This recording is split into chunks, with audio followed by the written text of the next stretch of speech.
Last episode में हमने देखा था कि वो गैंग को एक बॉडी की तलाश होती है और उसे आखिर में वो बॉडी मिल जाती है जिसमें वो ट्रांसफ़र हो जाता है।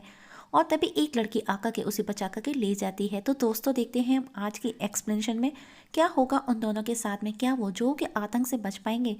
वो लड़की उसे कहती है तुम ठीक तो हो ना, प्लीज़ मुझे डराओ मत। तब वो गैंग ड्रामा करता है और उससे सब पूछता है कि वो फाइट में लगी चोट की वजह से कोमा में चला गया, इसीलिए वो सब भूल रहा है। तो मेरा नाम क्या है, मेरी एज क्या है, मेरे दोस्त रिलेटिव सब वगैरह वगैरह। और उसका नाम आ को बताती है और खुद का नाम वो बाई का ही बताती है और बोलती है कि मैं तुम्हारी होने वाली बीबी हूँ। और जो भी बाई उसे बताती है वो गैंग को सब याद आने लगता है, क्योंकि इस समय वो जिसकी बॉडी में ट्रांसफ़र हुआ था उसने उसे पहले कभी टॉर्चर किया था, इंसल्ट भी किया था। और बताती है कि इस दुनिया में सिर्फ मैं ही तुम्हारी रिलेटिव्स हूँ। तुम्हारे फादर ने मुझे गोद लिया था क्योंकि मैं अनाथ थी। और अब वो गैंग झाओगे को छोड़ करके कहीं और जा करके गुजर बसर करने का डिसाइड करता है। वहीं जो को डाजी और वो गैंग की डेड बॉडी टावर के नीचे दबी मिलती है, जिन्हें देख करके जो कहता है पकड़े जाने से अच्छा है कि वो मर गए। वहीं खड़ा मैसेंजर बोलता है तुमको देवताओं के द्वारा आशीर्वाद दुनिया में सबसे ज्यादा सम्मानित किया जाएगा और चीज शो का नाम भ्रष्टाचार के लिए माना जाएगा। और एक यूनिट जीव को उठा करके ले जाता है और सम्राट और सोल्जर्स की बॉडी को बर्ड्स को खाने के लिए लटका दिया जाता है। और अब बचे हुए और सरेंडर किए गए लोगों को टॉर्चर करके पूछताछ की जाती है। वहीं वुगेंग और बाइकाई वहां से बाहर निकलते हैं तो उनके पीछे उनकी डॉग्स उन पर अटैक कर देती है और वो गैंग पकड़ा जाता है। और अब उन सबको कहीं और लेकर के जाया जा रहा था। बाइकाई उसे बताती है कि वो 2 दिन से सो रहा था। तब एक बंदा कहता है तुम लकी थे कि अपनी वाइफ के साथ हो। वो गैंग केज से बाहर निकलना चाहता है, जिसके लिए वो जोर जोर से चिल्लाता है। तब बाकी के बंदे उसे चुप रहने का बोलते हैं और बोलते हैं वरना वो उसे मार डालेंगे। और आपस में ही बातें करते हैं कि शायद वो इस कंडीशन से अनजान है, पर हमको कोई फर्क नहीं पड़ता।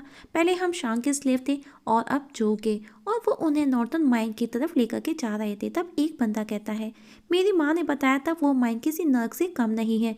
मेरे पिताजी एक बार वहां गए और लौट करके नहीं आए। और जितना देखना है इस खुले आसमान को देख लो, क्योंकि एक बार अगर तुम उस माइन के अंदर गए तो तुम दोबारा लौट करके नहीं आओगे और तुम्हें ये आसमान देखने को नहीं मिलेगा।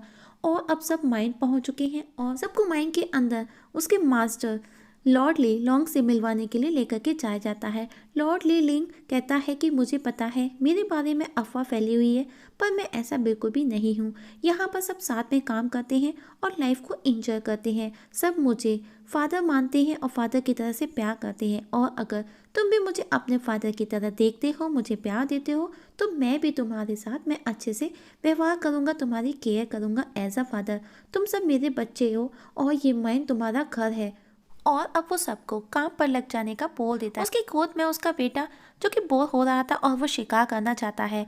सभी कैदियों को माइन के अंदर स्टैंप लगा करके एंट्री दी जाती है। वो गैंग को वो माइन ऐसी लगती है मानो माइन इंसानों को खा रही हो। अंदर उन्हें लाओ काय मिलता है जो कि कैप्टन था वहाँ का स्लेव्स का। वो भी उन्हीं की तरह स्लेव था बट अपर स्लेव। वो उनको माइन के रूल्स बताता है। Hard work, dinner and rest, 3 ही काम थे। और अब सभी अपने अपने काम पर लग जाते हैं, क्योंकि अगर वो दिन भर के काम का कोटा पूरा नहीं कर लेते तो उन्हें खाना नहीं मिलेगा। तभी खुदाई करते हुए वो गैंग को ब्लड स्टोन मिलती है, जिनके लिए गॉड्स उनसे यहाँ काम करवाते हैं। तभी एक बंदा बोलता है तुम बहुत आलसी हो, अपना काम खुद करो, अपनी वाइफ से अपना काम मत कराओ। वो गैंग को ये सुनकर के गुस्सा आता है। बाइकाई समझाती है वो घायल है अभी और मैं थकी भी नहीं हूँ, बस भूखी हूँ, खाना मिलने के बाद में सब ठीक हो जाएगा। तभी बेल बजती है, सब खाने के लिए दौड़ते हैं। वो गैंग भी कोशिश करता है पर लाओ काई उसे खींच करके ले जाता है और कहता है इतनी जल्दी भी क्या है, तुम्हारा डिनर टाइम अभी नहीं हुआ। पर बाई काई का भूख से हाल बेहाल होता देख करके वो गैंग सिर्फ 1 मिनट का टाइम मांगता है, वरना जब तक खाना खत्म हो जाएगा। और वो जाने लगता है। लाओ काई उसे रोकता है। वो गैंग उसे गुस्से में बहुत कुछ बोलता है। लाओ काई उसे मारना शुरू कर देता है।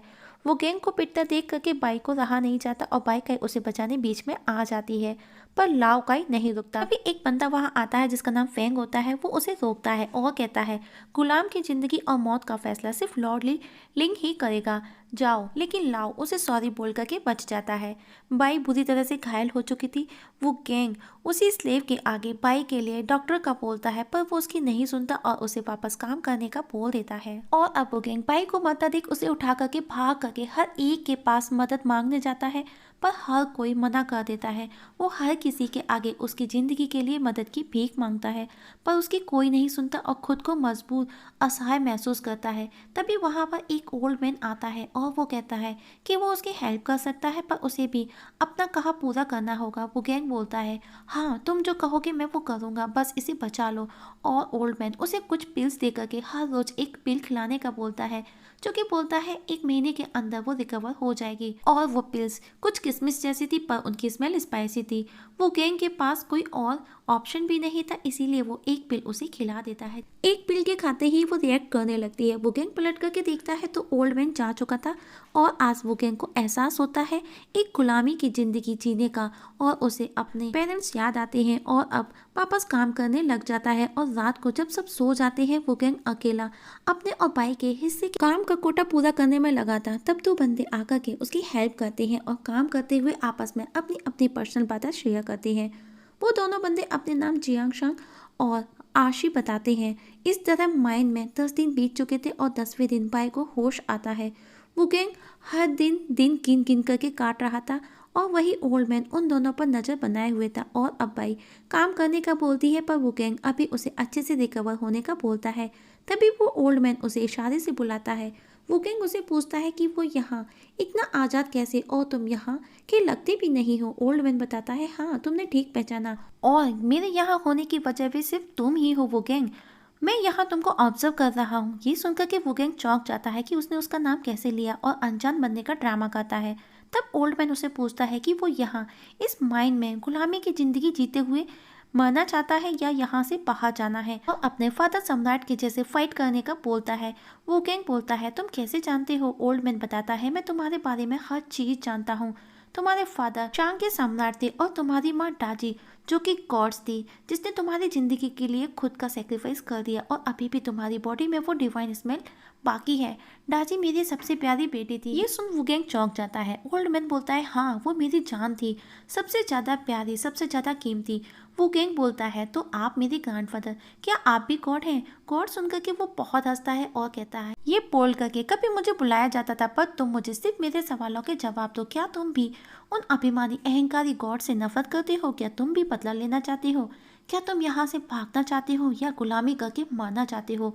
तब वुगेंग भी गुस्से में बोलता है कि हाँ, वो यहाँ गुलाम बनकर जीना या मरना नहीं चाहता, उसे भी गॉड से बदला लेना है। उसकी बातें सुनकर के ग्रैंडफादर खुश हो जाते हैं और कहते हैं, मैं करूँगा तुम्हारी हर इच्छा पूरी। और अब उसे प्रॉमिस लेकर के उसके हाथ पर मार्क बना करके चले जाते हैं। तभी बाई वहाँ आ जाती है, पर जब वो देखती है तो उसे कुछ भी नजर नहीं आता। वो गैंग इमोशनल हो जाता है और बाई को किस करता है। बाई भी उसकी बातें सुनकर के इमोशनल हो जाती है। उसे बताता है कि हम यहाँ पर ज़्यादा दिन तक नहीं रहेंगे। वो उसे यकीन दिलाता है, मैंने पता कर लिया है मुझे क्या करना है, पर हम दो काफ़ी नहीं है, हमें और लोगों का भी साथ चाहिए। और अब वो गैंग जियांग और आशी से बात करता है और सीक्रेट टनल खोदने का बोलता है। ये सुनकर कि वो दोनों चुप थे। तब वो गैंग कहता है, हाँ सालों लग जाएंगे, पर सवाल ये है कि तुमको यहाँ से बाहर निकलना है या नहीं, और यहाँ से बाहर निकलने का यही एकमात्र रास्ता है। और दोनों को अपना प्लान बताता है कि दिन भर वो माइंड वर्क करेंगे, रात में टनल वर्क, क्योंकि मैंने देखा है नाइट में कोई भी नजर नहीं रखता। जियांग कहता है, अगर हम पकड़े गए तो हम सब मारे जाएंगे। तब वो गैंग उन्हें समझाता है, क्या तुमको लगता है अभी जो लाइफ हम जी रहे हैं वो मरने से ज़्यादा अच्छी है? तब आशी कहता है कि हम ऑलरेडी यहाँ एक डेड बॉडी की तरह काम कर रहे हैं, फिर डर किस बात का। और अब तीनों साथ काम करने सीक्रेट टनल बनाने का डिसाइड करते हैं।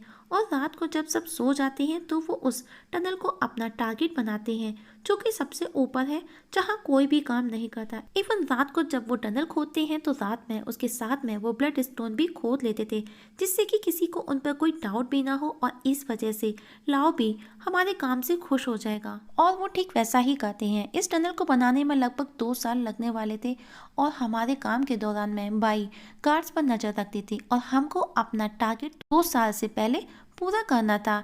कैसे भी करके नॉर्थन माइन एक स्कल्टेड कंट्री था, मीन्स कलंकित, जिसमें हजारों लोग गॉड्स के लिए ब्लड स्टोन खोदने का काम करते थे। कभी कभी ली जिंग, जो कि सबसे ऊपर का स्लेव था, वो भी कभी कभी वहां पर इंस्पेक्ट करने आता था। हालांकि वो लगता थोड़ा सॉफ्ट था, लेकिन वास्तव में उसे सिर्फ अपने काम से मतलब था कि जितना ज्यादा स्टोन्स गॉड्स को देगा, गॉड्स उससे खुश रहेंगे। उसने स्लेव्स को भी कैटेगरी में बांट रखा था। ज़्यादा एंड हार्ड वर्क काम करने वाले स्लेव को वो प्रमोशन भी देता था, लेकिन उसके सभी गार्ड्स निर्दयी थे और उसका बेटा हम स्लेव्स का शिकार करता था। स्लेव्स को वो डॉग बना करके कुत्ते की तरह भौंकने का बोलता था, और अगर कोई ऐसा नहीं करता तो वो अपने फादर को बोल करके उन्हें कुत्ते का खाना बना देता था। ये सब देख करके बुकेन को बहुत गुस्सा आता है और वो डिसाइड करता है जो भी हो मैं उन सबको सबक सिखा करके रहूँगा। लेकिन 2400 घंटे गार्ड्स उसे घेर करके रहते थे, उसके करीब जाना लगभग इम्पॉसिबल था। लेकिन वुगेंग नोटिस करता है कि माइन के अंदर सिर्फ 100 मीन 100 सोल्जर्स ही रहते हैं। बाकी के सोल्जर्स माइन के बाहर स्लीव्स पर नजर रखते हैं। लेकिन मेन गेट से बाहर जाना ऑप्शन नहीं हो सकता, क्योंकि वहाँ पर डर है, क्योंकि वहाँ पर सुरक्षा बहुत ज़्यादा है। तो यही टनल ही हमारे लिए बेटर है। और इस जगह हमारी आज की एक्सप्लेनेशंस खत्म हो जाती है। तो दोस्तों देखेंगे नेक्स्ट एपिसोड में क्या वुगेंग टनल से बाहर निकल पाएगा, क्या सबक सिखाएगा वुगेंग लॉर्ड लिंग के बेटे को, आखिर कब तक वो माइन से बाहर निकलने में कामयाब होंगे, देखेंगे नेक्स्ट एपिसोड में। तब तक के लिए नमस्कार दोस्तों। आप लोगों से एक छोटी सी रिक्वेस्ट, अगर आप इस चैनल पर नए हैं तो प्लीज़ सब्सक्राइब करना ना भूलिएगा। वीडियो पसंद आए तो लाइक और शेयर भी कर दीजिएगा। वीडियो देखने के लिए थैंक यू सो मच।